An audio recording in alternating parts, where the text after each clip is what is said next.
Bueno, deciros en primer lugar que es para mí un honor participar en este primer congreso internacional y deciros que lo hago en representación de la Asociación Asperger Asturias, de la que orgullosa me declaro parte promotora. De igual manera, es un privilegio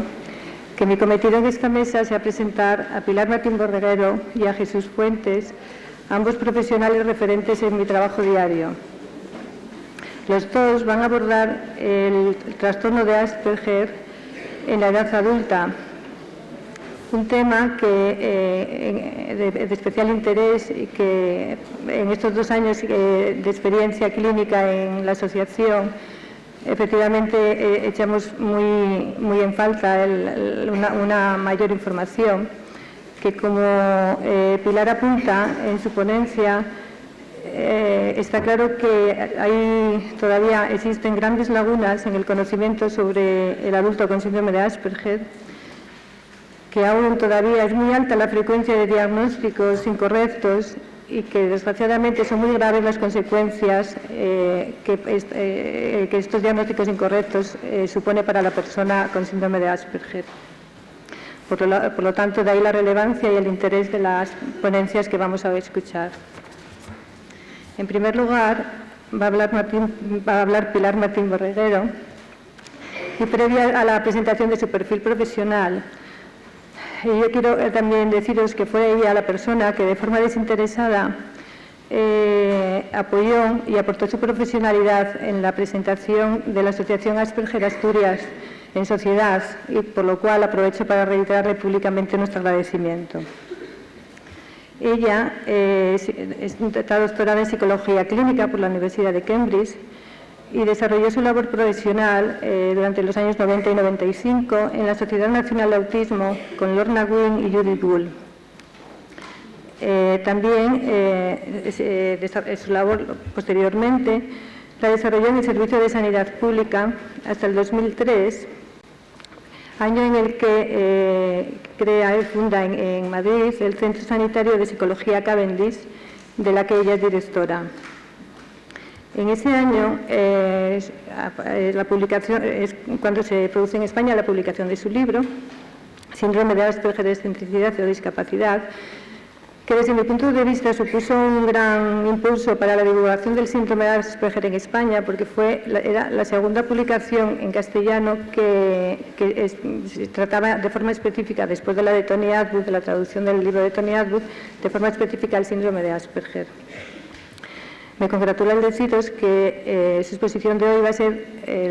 la antesala de su próximo libro, que va a tratar sobre la síndrome de Asperger en la edad adulta, y que nos comenta que posiblemente nos deleitará con él el próximo año. Buenas tardes. Ante todo, pues muchísimas gracias a las personas que han organizado este Congreso de Síndrome de Asperger por haberme invitado a participar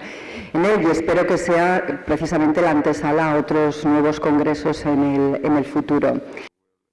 El tema principal de mi ponencia gira en torno al desarrollo y a la organización de los aspectos de personalidad en el adulto con el síndrome de Asperger. Para ello, y con este fin, los puntos que quiero tratar, por supuesto brevemente, porque tenemos una importante limitación de tiempo, son, en primer lugar, las características del adulto, las características del cuadro clínico o las características centrales al cuadro clínico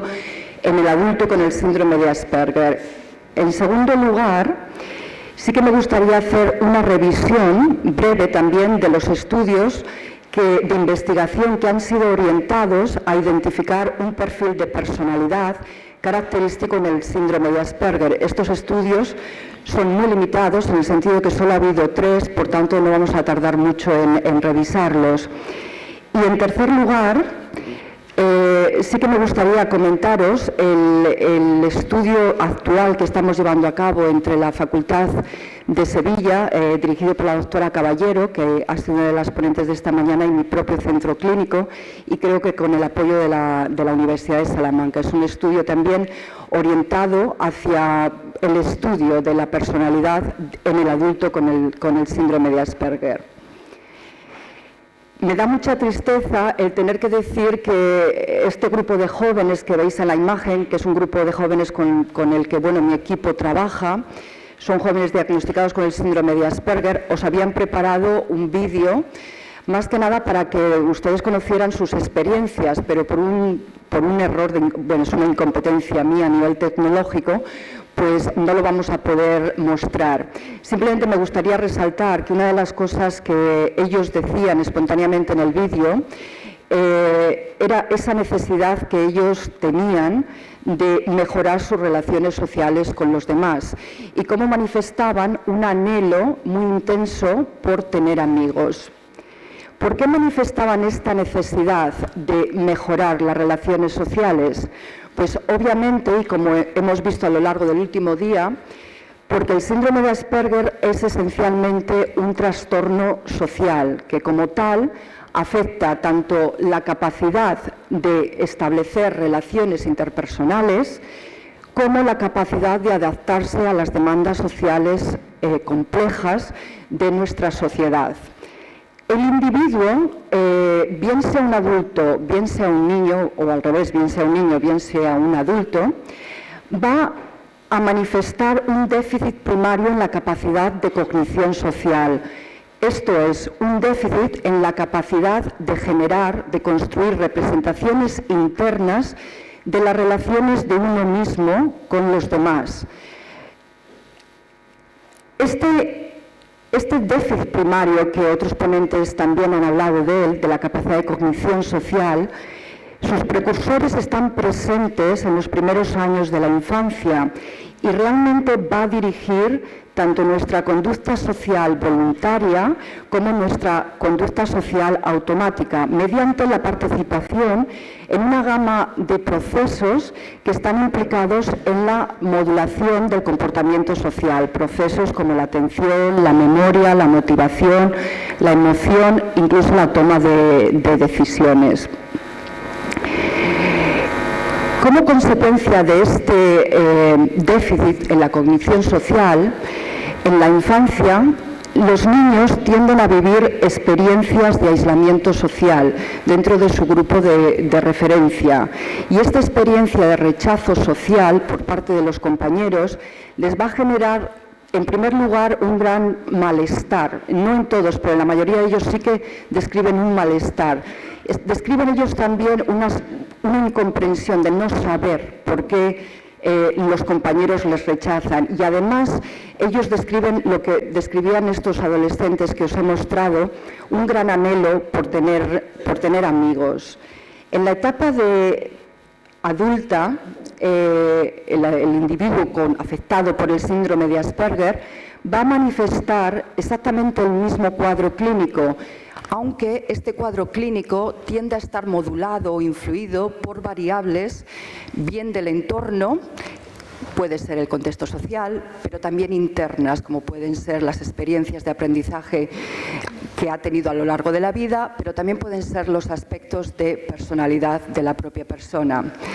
El grupo o los adultos con síndrome de Asperger realmente forman un grupo muy heterogéneo, en tanto que muestran unas diferencias individuales muy marcadas entre ellos. Si bien es cierto que cuando uno habla con ellos, todos coinciden en describir su realidad como una forma muy específica y diferente de estar en este mundo. Esta realidad diferente parece ser que se va generando de forma gradual a lo largo de la vida, en función a un proceso alterado de percepción de claves sociales que parece desencadenar una interpretación errónea de los aspectos emocionales y sociales de una situación en particular y que contribuye a que el adulto genere unas motivaciones, unas experiencias, un sistema de creencias, unos deseos que son muy diferentes a los de los demás.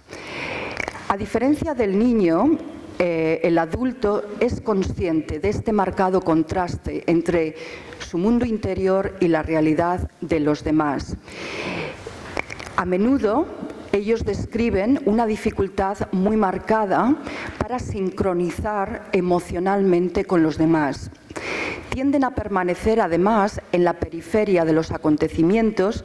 y ellos describen como que viven con la experiencia continua de ser diferentes. En una gran proporción de adultos también ellos describen un malestar, un sufrimiento subjetivo ante esta experiencia de aislamiento. Otros adultos parece no importarles tanto, con independencia de si sufren o algunos que bueno, les es un poco más indiferente. Lo que sí que tenemos claro es que el cuadro clínico central sí que genera una discapacidad que realmente se convierte en muchos casos en una barrera que les dificulta la integración en la sociedad.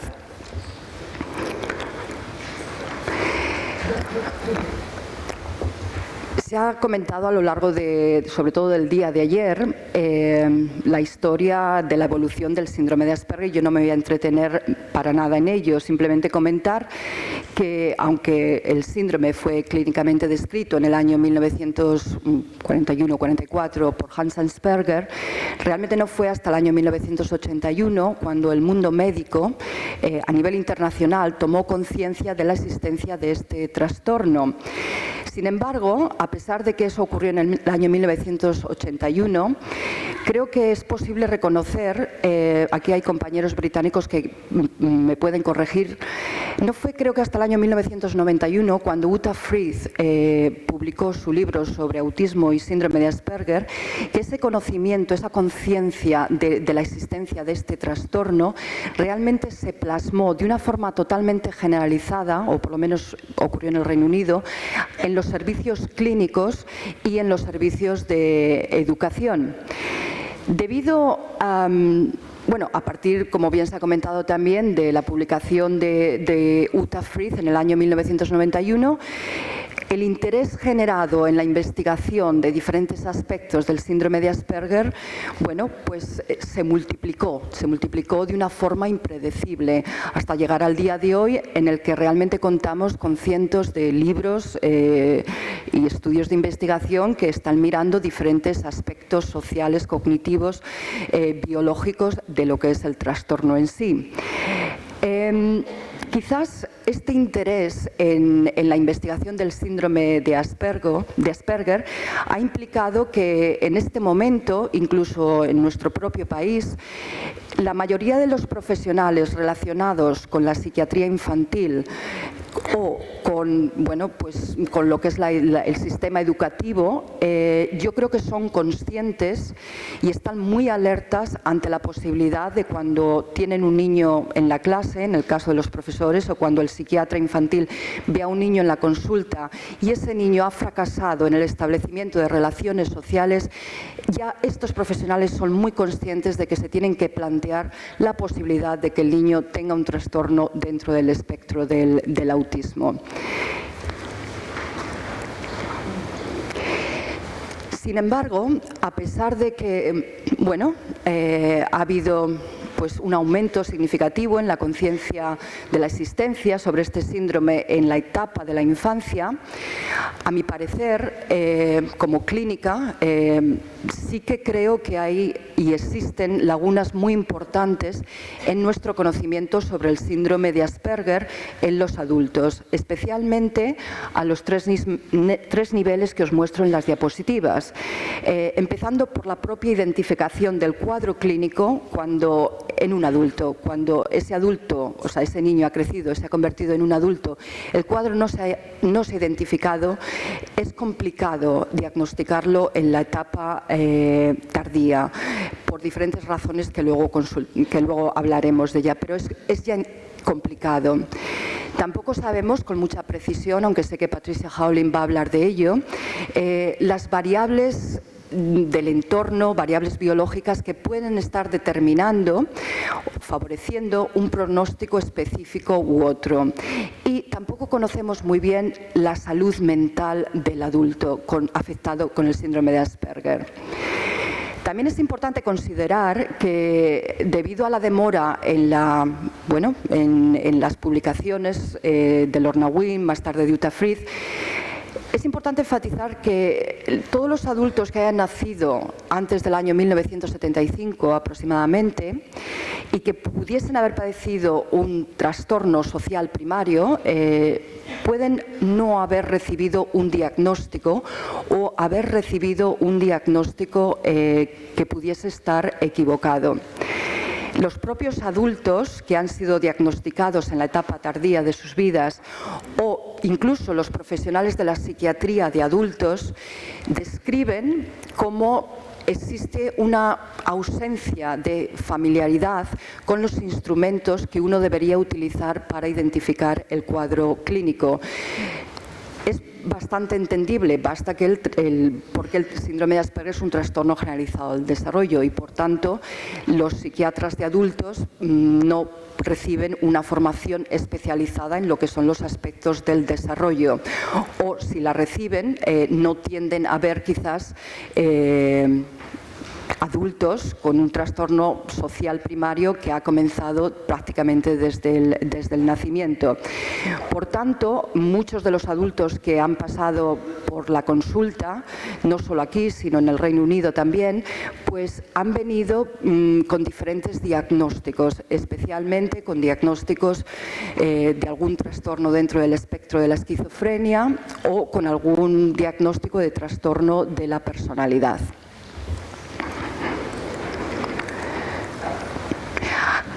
En adición a todas estas dificultades que yo he estado describiendo, es también creo que importante considerar que la identificación o el diagnóstico del síndrome de Asperger en la etapa adulta del individuo se complica mucho más cuando uno tiene en cuenta el hecho de que el síndrome de Asperger tiende a venir acompañado de otros trastornos psiquiátricos. Por supuesto, los datos procedentes de los estudios de comorbilidad del síndrome de Asperger con otros trastornos psiquiátricos todavía son limitados, en tanto que los estudios no son demasiado numerosos y además los propios estudios eligen grupos que pueden resultar quizás pequeños y además los criterios de diagnóstico no son homogéneos. No obstante, sí que sabemos por investigadores que han revisado estudios, me estoy refiriendo especialmente, creo que Gilbert publicó un estudio de revisión en el año 2002, en el que sí que parece que existe una evidencia significativa para decir que existe comorbilidad del síndrome de Asperger con un grupo de trastornos psiquiátricos específicos, entre los que se han destacado el trastorno por déficit de atención, hiperactividad, trastornos afectivos, trastornos de ansiedad y trastornos obsesivo-compulsivos. No obstante, el tema de la comorbilidad lo va a desarrollar en detalle el doctor Fuentes, por tanto, yo voy a pasar a la siguiente. Además de estos trastornos que tratará con mucho más detalle el doctor Fuentes, hay un grupo de investigadores, no solo en España, sino a nivel internacional, que sí que se han preocupado por mirar el solapamiento clínico que existe entre el síndrome de Asperger y los trastornos de personalidad. Especialmente me estoy refiriendo a dos trastornos de personalidad muy específicos, la personalidad esquizoide y la personalidad esquizotípica. Quizás el primero, la personalidad esquizoide, cuando uno analiza con cuidado los síntomas clínicos que definen el trastorno de la personalidad esquizoide y los compara con el cuadro clínico del síndrome de Asperger, pues en realidad es cierto que no encontramos diferencias significativas. Hay ciertas diferencias sutiles en la definición de los criterios, pero no hay grandes diferencias. Y me atrevo a decir y creo que esto fue un comentario que cuando yo trabajaba también con Lorna, y Judith está ahí, me puede corregir, creo que Lorna, por ejemplo, estaba dispuesta a considerar, si fuera necesario, el trastorno de Asperger como una un tipo de personalidad esquizoide. El problema que teníamos con eso es que clínicamente parecía no tener un valor excesivo, en tanto que el diagnóstico de personalidad esquizoide no parecía darnos unas pautas de tratamiento específico y tampoco parecía ayudar en la investigación a contrastar hipótesis que se habían planteado. Por tanto, el trastorno de la personalidad esquizoide no es un trastorno que a mí, como clínico, me preocupe en exceso. El que sí que me preocupa más es el trastorno de la personalidad esquizotípico, porque las implicaciones que tiene a nivel de tratamiento y a nivel de pronóstico, sobre todo. Ustedes saben, sobre todo los que se dediquen más a la psicología o psiquiatría de adultos, que el trastorno de la personalidad esquizotípica está basado en la identificación de un sistema de creencias extraño, un pensamiento mágico, unas fantasías inusuales, un tipo de preocupación un tanto diferente quizás a las que encontramos en el síndrome de Asperger. También los trastornos de personalidad esquizotípico presentan un nivel de ansiedad social extremadamente alto y sin duda presentan una ausencia de relaciones sociales y relaciones íntimas. Algunos, no muchos, quizás algunos autores, creo que fueron los primeros años de Sula Wolf, cuando ellos estaban dispuestos a considerar que quizás los términos estaban, tanto el término de la personalidad esquizoide, esquizotípico, síndrome de Asperger, estaban más o menos describiendo al mismo grupo de adultos. A mí, como clínica, sí que me preocupa un poco más que nada la diferenciación con el segundo, porque, como bien saben ustedes, el trastorno de la personalidad esquizotípica sí que tiene o parece tener una relación con el trastorno dentro del espectro de la esquizofrenia. Esto lo digo a colación de que tanto la doctora Caballero y yo sí que hemos identificado en la clínica quizás un grupo de jóvenes que comienzan con un diagnóstico de síndrome de Asperger, porque parecen presentar características muy similares a las que ya hemos tratado a lo largo del último día, pero que a partir de los 15-16 años empiezan a manifestar unos comportamientos extraños y empiezan a expresar un sistema de creencias muy inusuales, unos miedos muy irracionales y un nivel de ansiedad totalmente disparado, que de alguna forma les conduce a un aislamiento social muy profundo. Claro, una de las preguntas, yo no sé la respuesta a la pregunta que les voy a hacer yo incluso a ustedes, ¿no? Mi gran duda es que como quizás este tema no se ha estudiado demasiado, yo no sé si estamos ante un grupo de jóvenes que les hemos diagnosticado de forma errónea como síndrome de Asperger y realmente lo que hemos visto han sido los precursores de un trastorno esquizotípico en lugar de un déficit social primario, o realmente es posible que niños con síndrome de Asperger vayan desarrollándose y exista un grupo específico que puedan desarrollar esas características que se parecerían a la personalidad esquizotípica y que implican en muchos de ellos un deterioro a nivel conductual y en algunos casos en nuestras clínicas un deterioro a nivel cognitivo.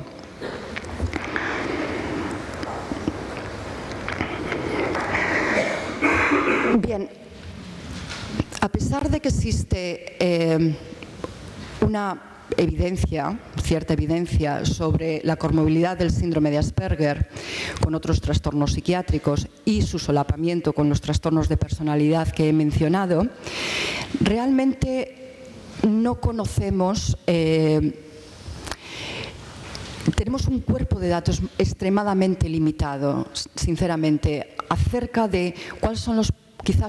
posibles sustratos biológicos, factores que puedan estar vinculados a una patología en concreta o están aumentando la vulnerabilidad de una persona con síndrome de Asperger a padecer una patología adicional. De hecho, no conocemos con precisión el impacto de la discapacidad social y conductual del síndrome de Asperger sobre el desarrollo y la organización de la personalidad del individuo afectado. A este respecto, sí que sabemos, por los estudios que se han realizado en psicología evolutiva,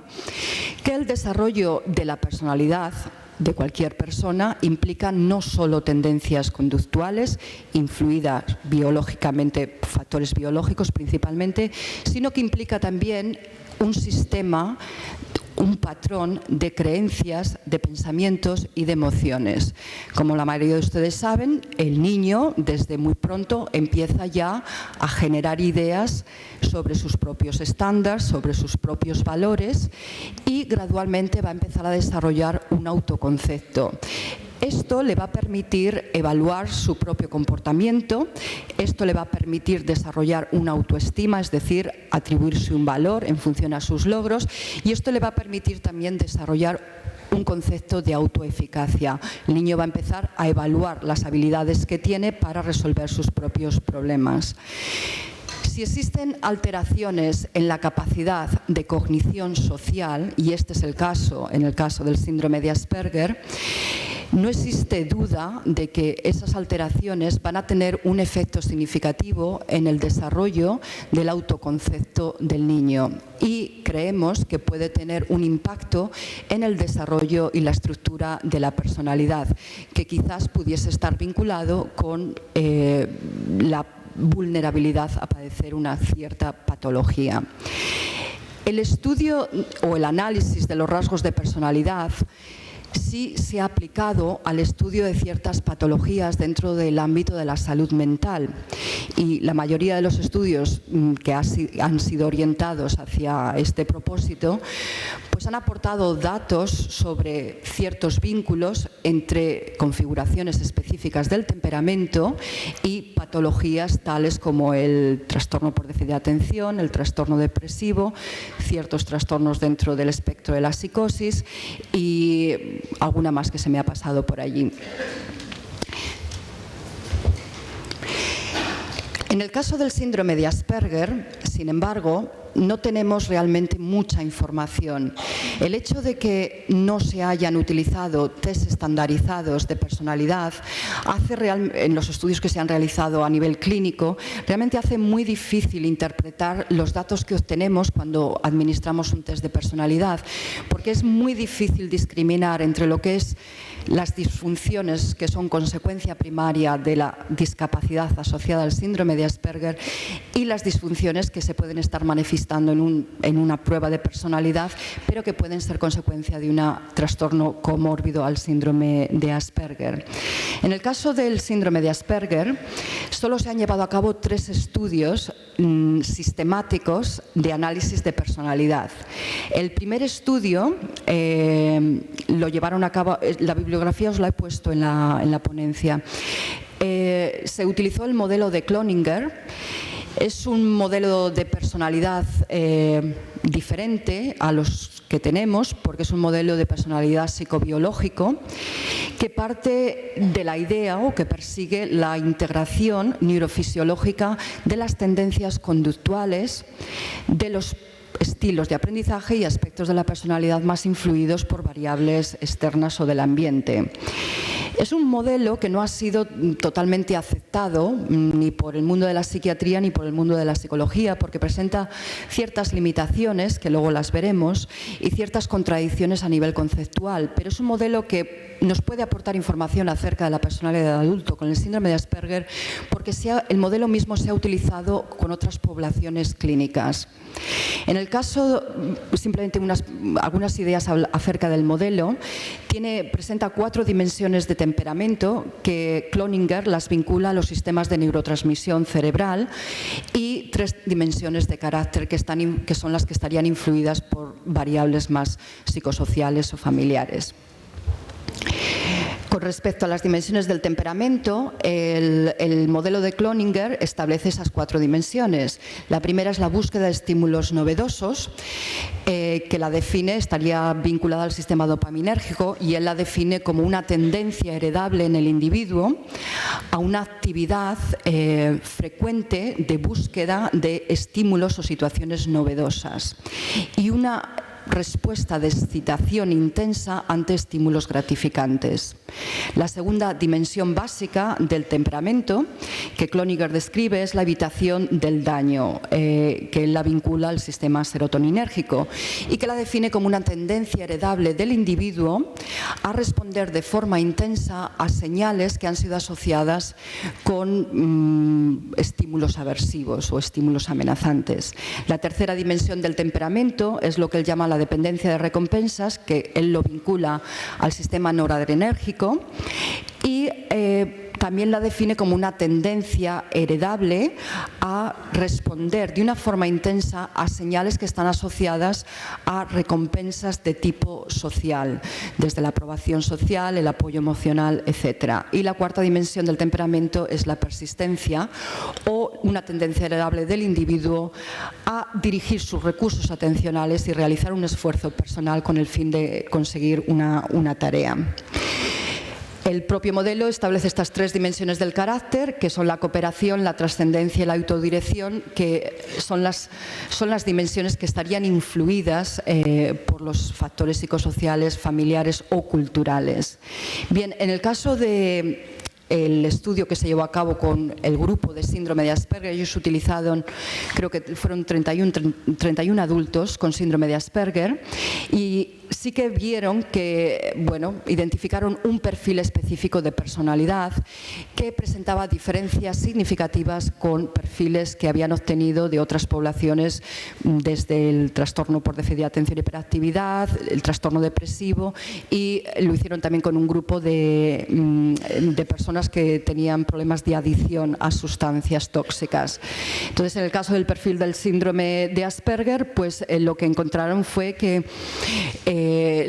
los adultos mostraban unas puntuaciones muy altas en la variable de evitación al peligro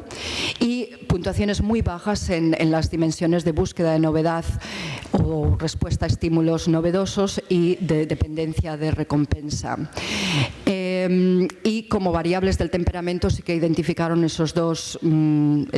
variables en las que ellos obtuvieron unas respuestas, unas puntuaciones muy bajas en la cooperación y en la autodirección. Los detalles de estos estudios son muy interesantes y sí que los que estéis interesados os recomiendo que os leáis la bibliografía, porque es verdad que había diferencias entre el grupo de los Asperger y el grupo de adultos que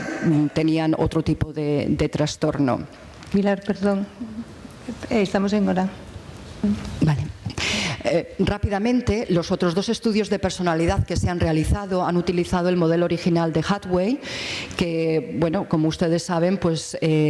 ha conducido o condujo en su momento al desarrollo de uno de los test de personalidad mejor investigados, que es el MMPI-2.